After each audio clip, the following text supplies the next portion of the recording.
Bit about around the recommendation number 26, which is about rotational, non-rotational staff, which also gets us a little bit into generalists and specialists.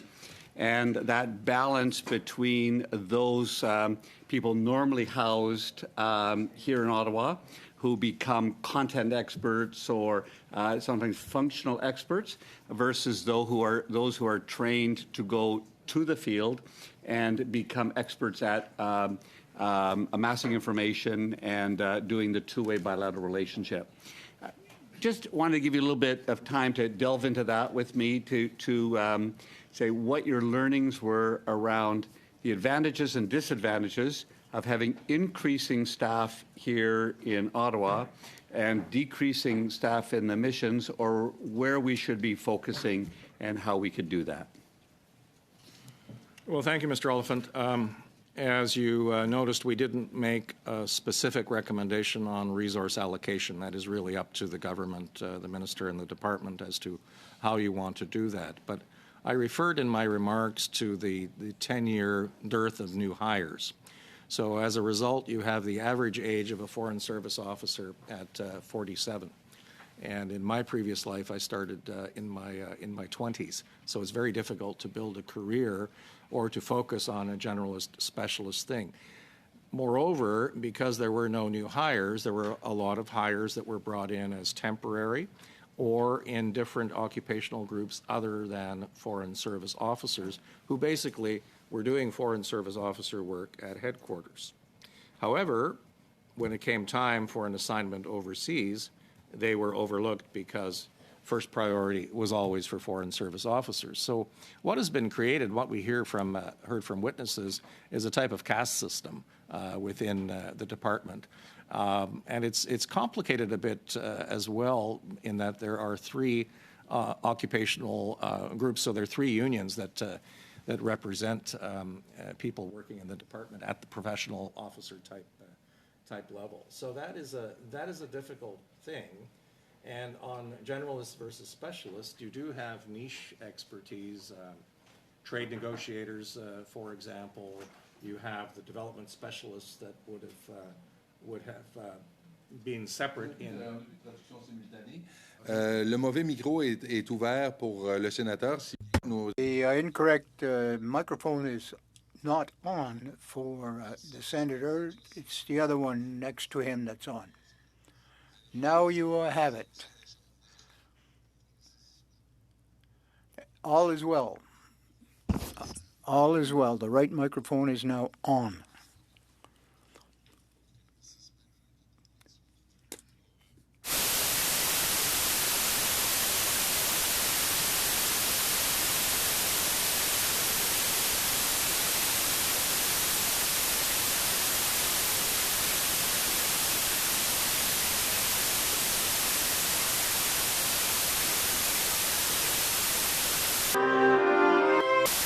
Warn you, Senator, that chances are it's going to cut out again. We have a technician who will be showing up, but let's give it another shot, and hopefully there won't be any problems. Yes, Senator. Okay. We were into the generalist versus specialist discussion. In our travels and fact-finding studies in other countries, we discovered that Canada is by no means alone in this.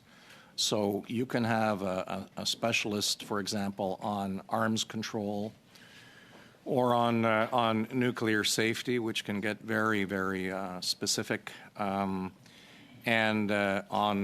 on development, human rights, you name it. And then you have linguistic expertise, too, in foreign languages. So if a person wants to build a career with various assignments to China, for example, then you have to obviously invest in keeping that foreign language capacity current. So that means after assignment training to keep it up. So there are a lot of factors in there. The advantage on a generalist, and when I was in the Foreign Service, I was a generalist, but I had a Latin American phase, I had a European phase, did other things.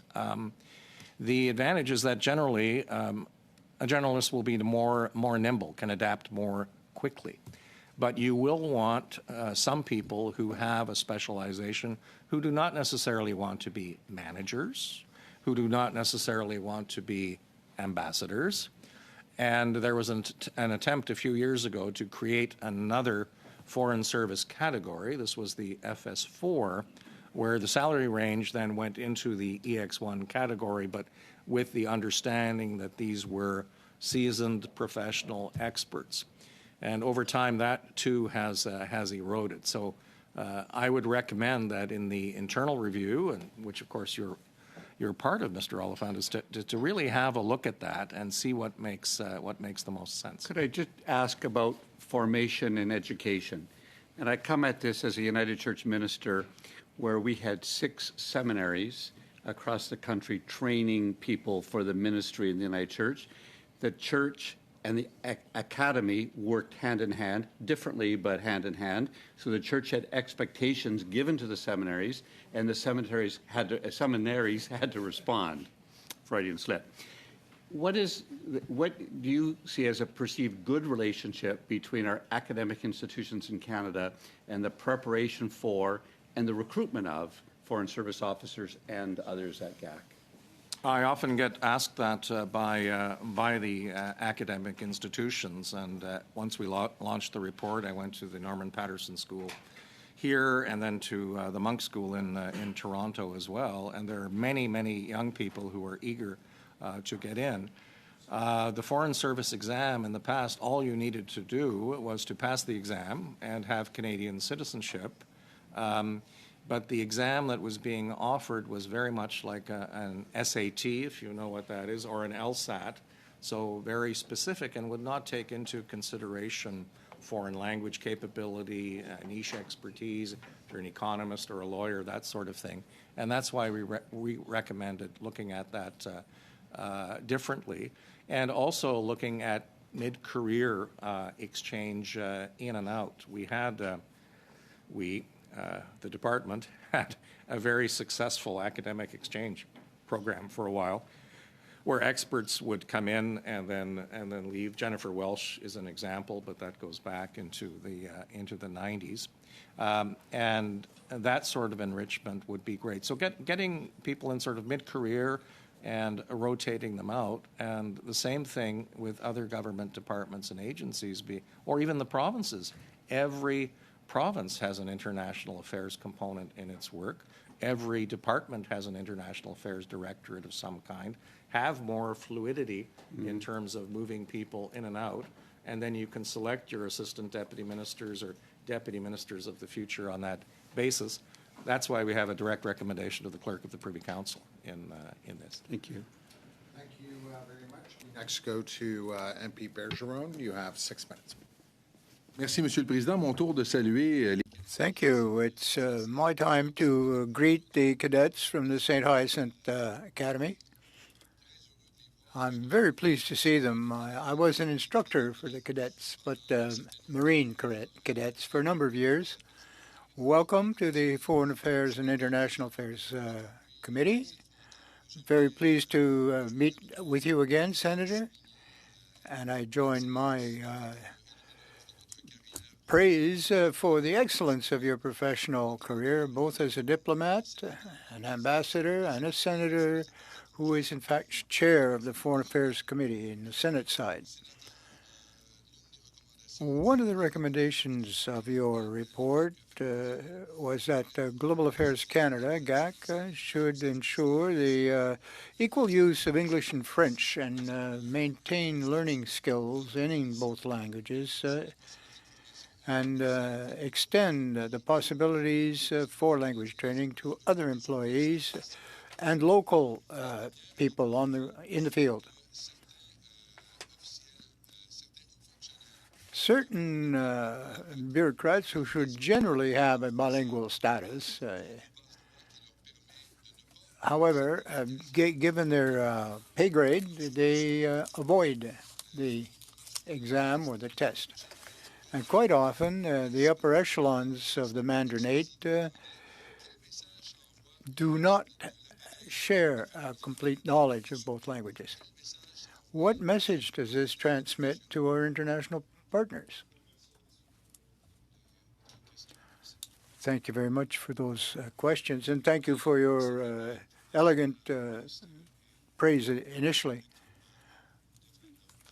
Well, when we recruit, we should ensure, as I said, in initio, both possess full knowledge of both and capacities in both official languages. As for the francophones in the department,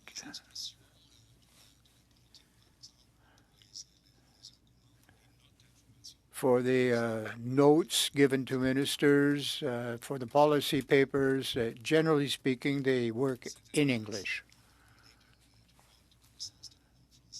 However, there is a rather shortage of language skills at the upper echelons. Very often, deputy ministers do not have to be language tested annually to ensure that they're maintaining their bilingual skills. We should be working on that, of course, and this is why we made that recommendation in our report. Are you satisfied with the reply that you got from government? Not yet, because we've approved a report in the Senate and it needs to be followed up. A further recommendation that the Government of Canada should ensure that the upper mandarinate, including deputy ministers, should have a good comprehension of international affairs. That's a bit frightening to hear that type of recommendation, to think that deputy ministers or assistant deputy ministers don't have a full grasp of international affairs.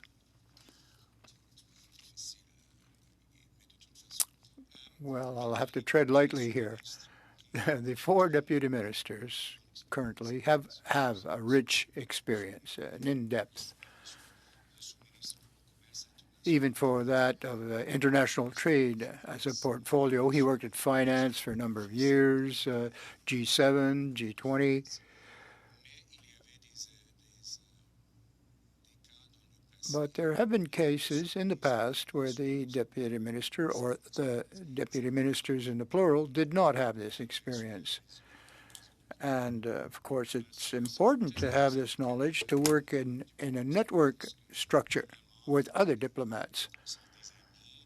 We make friends with our counterparts in other countries, and over time, years usually, and as they rise in the ranks and seniority, they do absorb that knowledge.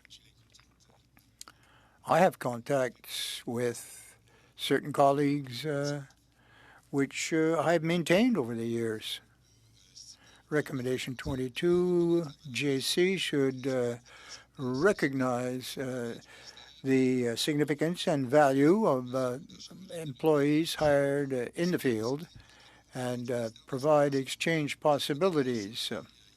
We were quite surprised a few days ago that after the deportation or the exclusion of certain diplomats from India, that we didn't think of perhaps hiring more locals. Do you think that's appropriate not to have increased the number of local employees after rejecting a couple of dozen diplomats from India? Well, I can only share a